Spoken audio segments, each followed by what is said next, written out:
how to get your presentation timing right. But before that, let me introduce myself. My name is Airees Qistina Binti Romi. Alright. Do you find yourself always going over or under time during your presentation?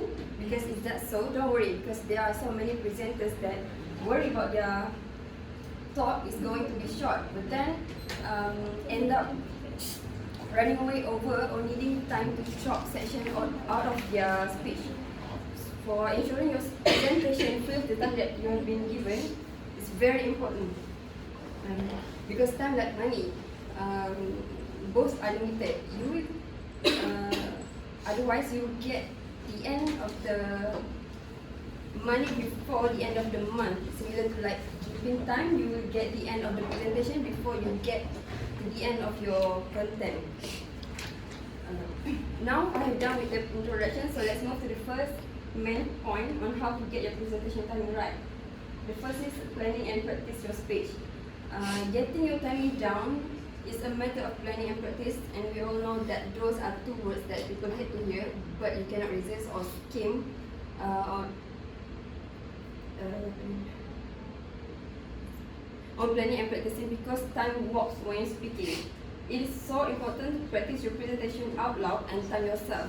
If possible, try to record and time yourself, but then you have to listen to it. However painful it might be, you will pick up some or and to avoid those things from to happen, you have to practice and improve the pace and impact of our presentation. Great speakers always rehearse beforehand more than once.